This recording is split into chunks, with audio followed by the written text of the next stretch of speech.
तो बच्चों देखो, अभी तक हम लोगों ने जो पढ़ लिया था, इस स्ट्रिंग पढ़ लिया था और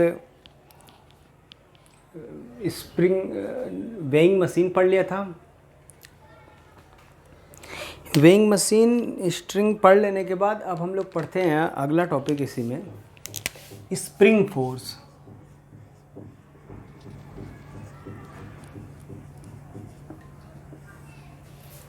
अगला टॉपिक जो हम लोग पढ़ते हैं उसका नाम क्या है? Spring force. स्प्रिंग फोर्स क्या है कि जैसे कहते हैं हम लोग कि एक प्रॉपर्टी होती है, कहते हैं हम लोग every spring resist any attempt to change its length when it is compressed or elongated. It exerts force at its ends. ठीक है ना। स्प्रिंग के बारे में हम लोगों ने क्या देखा? Every spring resist any attempt to change its length. ठीक है।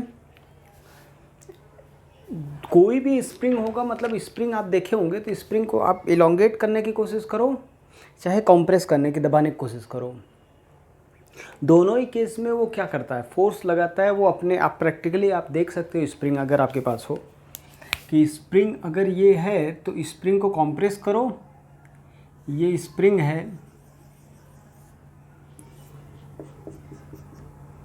तो इसको अगर कॉम्प्रेस करोगे तो भी ये इलोंगेट होने की चाहेगा, और अगर इलोंगेट करोगे तो ये कॉम्प्रेस होना चाहेगा। मतलब every spring resist any change,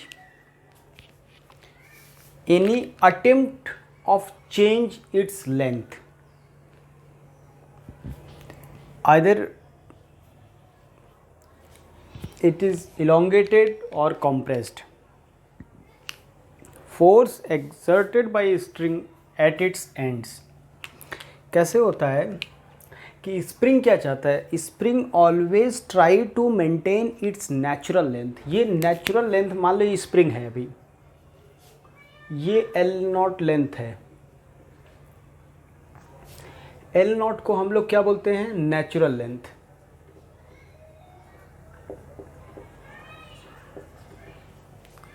आप लोग ज़रा डेफिनेशन लिख लीजिएगा स्प्रिंग का। पहले स्प्रिंग का डेफिनेशन क्या है? Every spring resist any change, any attempt, resist any attempt to change its length when it is compressed or extended.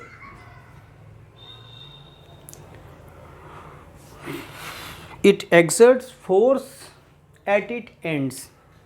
At its ends. ठीक है। तो क्या कहा गया स्प्रिंग के बारे में? एक लाइन का आप लोगों ने डेफिनेशन लिख लिया। और स्प्रिंग जब अब आप इसको ऐसे इलोंगेट करने की कोशिश करोगे तो भी ये नेचुरल लेंथ में आना चाहेगा, कंप्रेस करने की कोशिश करोगे तो भी। नेचुरल लेंथ मतलब ये स्प्रिंग अगर आपको ऐसे पकड़ा दिया जाए, इसी स्टेट को बोलते हैं अनस्ट्रेच्ड।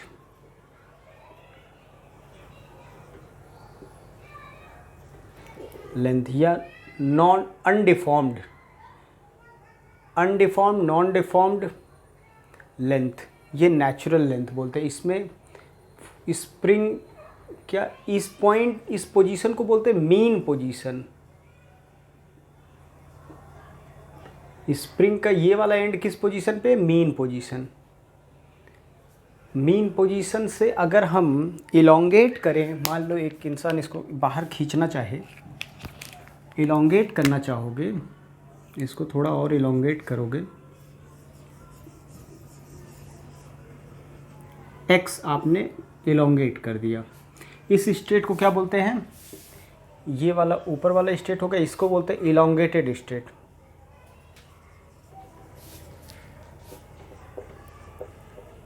या एक्सटेंडेड।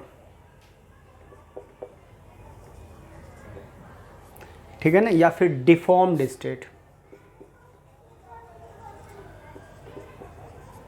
डिफॉर्मेशन हो गया, ठीक है, डिफॉर्म्ड स्टेट।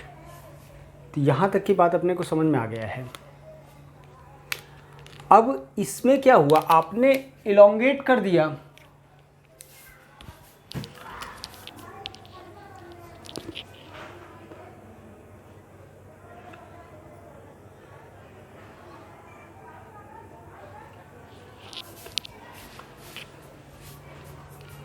आपने इलोंगेट कर दिया, तो मैंने बोला इलोंगेशन कितने से हुआ, x से। या फिर अगर आप कॉम्प्रेस कर दो, मतलब कॉम्प्रेस करोगे, ऐसे कर दो, ये एंड को x कॉम्प्रेस्ड स्टेट, इस स्टेट को क्या बोलते हो, कॉम्प्रेस्ड स्टेट। इसका भी एक नाम, वो डिफॉर्म्ड तो है ही है, ये डिफॉर्म्ड स्टेट। कॉम्प्रेस करो चाहे डिफॉर्म्ड करो, दोनों ही सिचुएशन में स्प्रिंग क्या चाहेगा, स्प्रिंग अब हमेशा अपने ओरिजिनल लेंथ में आना चाहेगा। Spring always try to maintain its natural length, ये प्रॉपर्टी होती है स्प्रिंग की। स्प्रिंग की प्रॉपर्टी याद रखना, प्रॉपर्टी याद रखना, spring always try to maintain its natural length।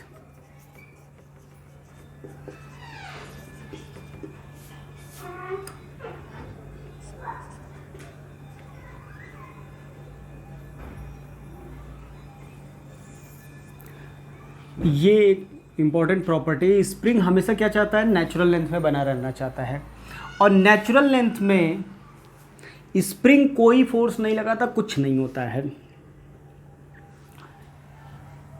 Spring के बारे में हम लोगों ने जान रखा कि स्प्रिंग, आप कभी प्रैक्टिकली आप लोगों ने देखा होगा स्प्रिंग, हमें लग रहा है कभी कहीं आप लोगों ने अगर देखा हो स्प्रिंग, मेरे पास तो नहीं है शायद। स्प्रिंग क्या होता है, जैसे मतलब समझो, इमेजिन करो कि स्प्रिंग का मतलब आप, ये है मेरे पास, चलो ठीक है, एक छोटा सा स्प्रिंग के जैसा है, स्प्रिंग नहीं है, ये इतना पार्ट देखो, ये स्प्रिंग के जैसा। अब इसको मैं बच्चों, अगर ये एकदम ऐसे ही समझो, ये ऐसे फिक्स्ड है, मैं इस स्प्रिंग को अगर इधर इलोंगेट करूँगा, देखो तब इसको छोड़ूंगा तो ये अंदर आना चाहेगा। आप देखो फोर्स लगा रहे हो, ये नेचुरल लेंथ है, नेचुरल लेंथ मतलब अनस्ट्रेच्ड, कुछ नहीं किया स्प्रिंग के साथ, ऐसे ही है, ठीक, ये नेचुरल लेंथ L0 है, इतने लेंथ को हम L0 बोल रहे हैं। अब इस लेंथ से मैंने अगर x इलोंगेट कर दिया, तो आपको समझ में आ रहा होगा मैं फोर्स लगा रहा हूँ, किधर लगा रहा हूँ, मैं बाहर की तरफ फोर्स लगा रहा हूँ। स्प्रिंग मेरे ऊपर किधर लगा रहा होगा, क्योंकि मुझे तो कष्ट हो रहा है, और मुझे कष्ट मेरे हाथों पे किधर हो रहा है, इधर की तरफ। मुझे लग रहा है ऐसा कि स्प्रिंग इधर खींचना चाहता है, मैं इधर फोर्स लगा रहा हूँ, ये देखो। और आपको ये भी पता होगा, शायद आप लोग देखे भी होंगे कि जितना ज़्यादा खींचूंगा उतना ज़्यादा कष्ट होगा, यानी ये जो फोर्स है वो कहीं ना कहीं ये इलोंगेशन पे, थोड़ा सा इलोंगेट करूंगा तो कम फोर्स होगा, ज़्यादा इलोंगेट करूंगा ज़्यादा फोर्स लगेगा। यानी ये जो स्प्रिंग का फोर्स है, ये लेंथ कितना स्ट्रेच कर रहा है इस पर डिपेंड कर रहा है। पहली बात समझ में आया, ये इलोंगेटेड स्टेट है, ये कॉम्प्रेस्ड स्टेट है, ऐसे दबा दो, कॉम्प्रेस्ड स्टेट है ये वाला। अगर मैं एक्स कॉम्प्रेस करूँ तो मुझे लग रहा है कि मेरे हाथों पे फोर्स इधर लग रहा है बाहर की तरफ, और मैं अंदर की तरफ लगा रहा हूँ, ठीक है ना। ये इंसान इस पे इधर लगा रहा है फोर्स, ये इंसान इस एंड पे इधर लगा रहा है फोर्स, तो ये इंसान मान लो इधर फोर्स लगा रहा है, ठीक है। जो मैं मतलब समझ लो अभी मैं ही था, यहाँ पे इंसान इसको इधर की साइड फोर्स लगा रहा है।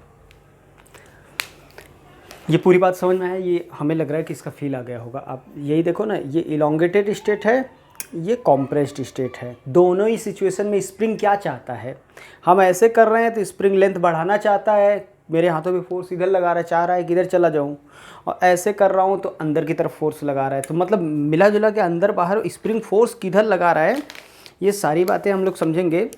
स्प्रिंग के बारे में इतना जान जाए, स्प्रिंग हमेशा क्या चाहता है, स्प्रिंग फोर्स हमेशा जीरो रहेगा, मतलब स्प्रिंग फोर्स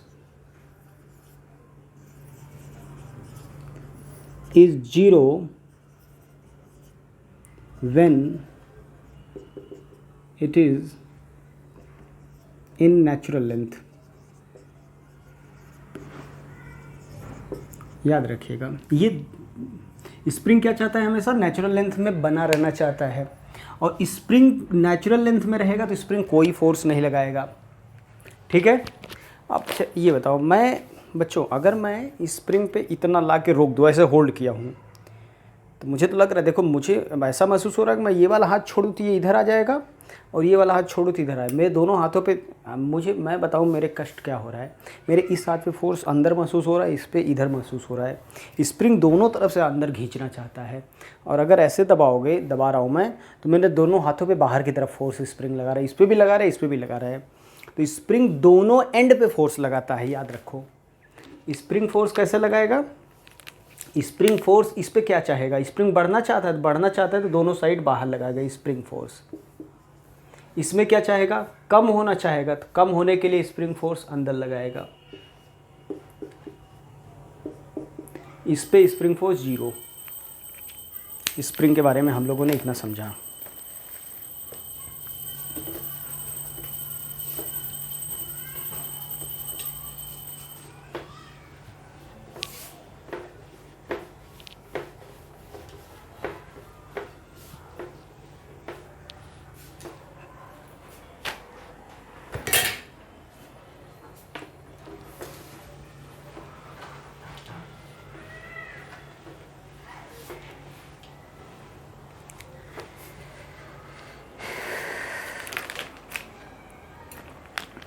तो इतनी बात बच्चों सबको समझ में आ गई। स्प्रिंग फोर्स किधर लगता है?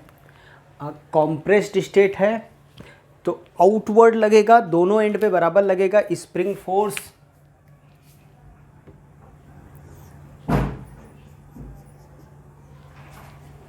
स्प्रिंग फोर्स दोनों एंड पे लगेगा, दोनों एंड पे बराबर का लगेगा।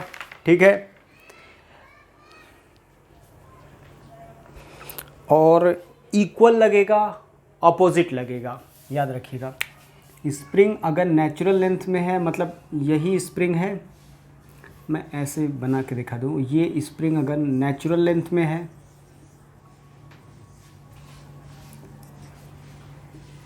ये नेचुरल लेंथ है, तो फोर्स जीरो। अगर स्प्रिंग का लेंथ बढ़ गया, अब ये इधर कुछ बढ़ा कुछ इधर बढ़ा, ओवरऑल बढ़ गया, इस स्टेट को क्या बोलेंगे? Elongated, extended. तो स्प्रिंग फोर्स किधर लगेगा? याद रखो, स्प्रिंग क्या चाहता है? Spring always try to maintain its natural length. Spring दोनों एंड पे फोर्स बराबर लगाएगा। इधर अब क्या चाहेगा? स्प्रिंग को अंदर आना है तो अंदर की तरफ फोर्स लगाएगा। एफ एस डायरेक्शन के बारे में हम चर्चा कर रहे हैं, किधर लगेगा? को दोनों स्प्रिंग हमेशा दोनों एंड पे बराबर लगाएगा, ये याद रखना, हमेशा दोनों एंड पे बराबर लगाएगा।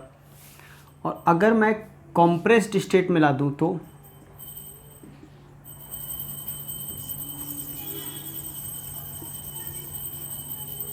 कॉम्प्रेस्ड स्टेट में ला दूं स्प्रिंग को, तो स्प्रिंग क्या चाहेगा? बढ़ाना चाहेगा लेंथ। स्प्रिंग क्या चाहेगा? लेंथ बढ़ाना चाहेगा। ये मिला के x अगर है, जितना भी कर दिया गया, तो ये लेंथ बढ़ाना चाहिए। इसको कहते हैं कॉम्प्रेस्ड स्टेट। कंप्रेशन। तो कंप्रेस अगर दबा रहे हो तो स्प्रिंग हमेशा इस लेंथ में रहना चाहेगा, इस पोजीशन में। तो इसमें दबाया तो स्प्रिंग बाहर खोलना चाहेगा, और इलोंगेट किया तो अंदर आना चाहेगा। जैसे कि आपको दोनों ही सिचुएशन मैंने दिखा दिया मेरे पास स्प्रिंग से, कि अगर दोनों साइड से मैंने दबा दिया तो स्प्रिंग क्या चाहेगा?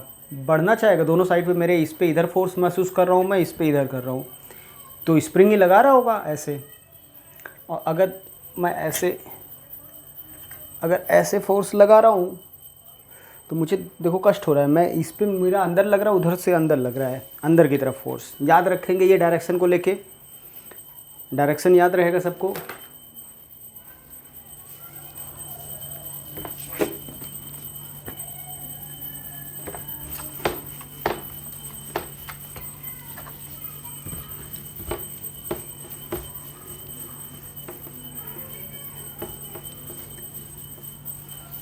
बच्चों, तो ये रहा स्प्रिंग की कहानी। स्प्रिंग के बारे में हम लोगों ने इतना जान लिया।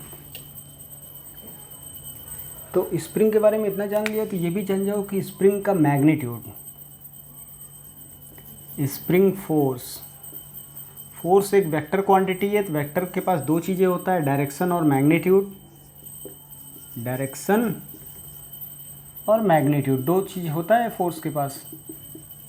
स्प्रिंग फोर्स का मैग्नीट्यूड क्या होता है वो निकालेंगे। डायरेक्शन के बारे में हम लोग को पता है, दो सिचुएशन डायरेक्शन में होता है। अगर कॉम्प्रेस्ड स्टेट है तो कॉम्प्रेस्ड का मतलब क्या होता है, दबा दिया गया। कॉम्प्रेस्ड का मतलब दबाया तो बाहर की तरफ, फोर्स की तरह होगा। फोर्स का नेचर स्प्रिंग का कैसा होगा, बाहर की तरफ। और इलोंगेटेड स्टेट है, इलोंगेटेड, तो फोर्स का नेचर कैसा होगा, इलोंगेट खींच दिया गया तो अंदर आने का होगा। ये डायरेक्शन होगा दोनों एंड पे। ये याद रखेंगे डायरेक्शन को। मैग्नीट्यूड क्या होता है, मैग्नीट्यूड स्प्रिंग का कि कितने से ये नेचुरल लेंथ है। अगर ये नेचुरल लेंथ है L0, अगर मैं x इलोंगेट कर दिया या फिर x कॉम्प्रेस कर दिया तो force is directly proportional to x। Minus sign x कभी कभी लिखते हैं किताबों में, तो माइनस साइन का मतलब वो डायरेक्शन को भी रिप्रेजेंट कर रहा है। मैं डायरेक्शन अलग से आपको समझा दिया तो आप माइनस लगाने की ज़रूरत नहीं, लेकिन माइनस समझा देते। किताबों में कई बार ऐसे दिया होता है। इस प्रोपोर्शनलिटी को हटाएंगे तो F इक्वल टू माइनस के एक्स आ जाएगा। किताबों में माइनस के एक्स दिया होता तो माइनस में पहले आपको समझा दूँ। एक्स आप माइनस साइन क्या बताएगा, एक्स आप बाहर की तरफ लिए हो तो फोर्स अंदर की तरफ रहेगा, तो वो तो पता है इलोंगेटेड है तो अंदर की तरफ होगा।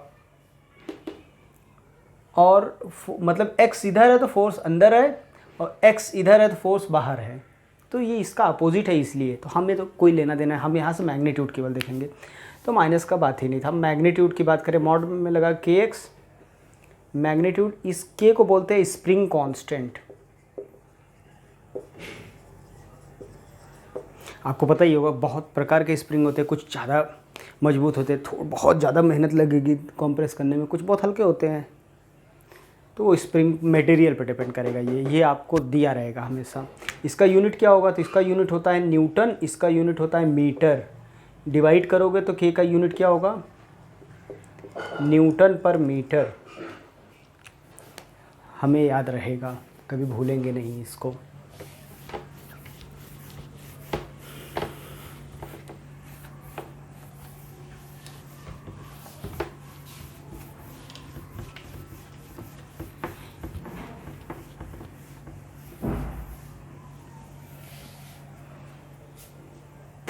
अब जैसे एक आध दो क्वेश्चन कर लिया जाए बच्चों इस पे बेस्ड थोड़ा।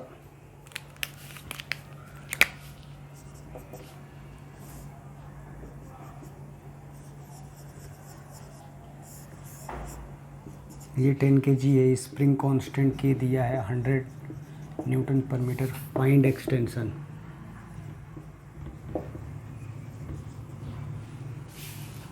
बताओ एक्सटेंशन कितना है। तो एक्सटेंशन क्या होगा, स्प्रिंग आप जरा सोचो, वेट लटका दोगे किधर होगा, इलोंगेशन होगा। इलोंगेशन होगा तो फोर्स अंदर की तरफ लगेगा, तो अंदर की तरफ लगेगा तो स्प्रिंग फोर्स। अब इसका देखो ईमानदारी से क्या हुआ होगा, ईमानदारी से ऐसा हुआ होगा, पहले स्प्रिंग ऐसे नेचुरल लेंथ में रहा होगा, अब वेट लटका देंगे तो ये कुछ नीचे चला जाएगा। तो मान लो ये एक्स नीचे गया तो उतना ही जाएगा जितने के लिए वो के एक्स जो वेट उसका है 100 है, तो के एक्स अंदर लग रहा है क्योंकि एक्स इलोंगेट हुआ तो के एक्स फोर्स लगेगा। और के एक्स की वैल्यू देखो, इस पर ये इक्विलिब्रियम स्टेट है तो नेट फोर्स 0 होगा, तो के एक्स इक्वल टू 100, के की वैल्यू 100 दिया तो x equal to 1 metre. Elongation कितने का हुआ है, 1 मीटर का। ठीक है, ये बात समझ में आना चाहिए सबको कि भाई ऐसे पहले नेचुरल लेंथ में रहा होगा, जब ब्लॉक लगाए होंगे तो वो कुछ नीचे लटका होगा, तो ये नीचे कितना मान लिया एक्स गया तो वो इक्विलिब्रियम स्टेट में आएगा। इक्विलिब्रियम स्टेट जब आएगा वहाँ पे नेट फोर्स 0 होगा, फोर्स बैलेंस कर लेंगे।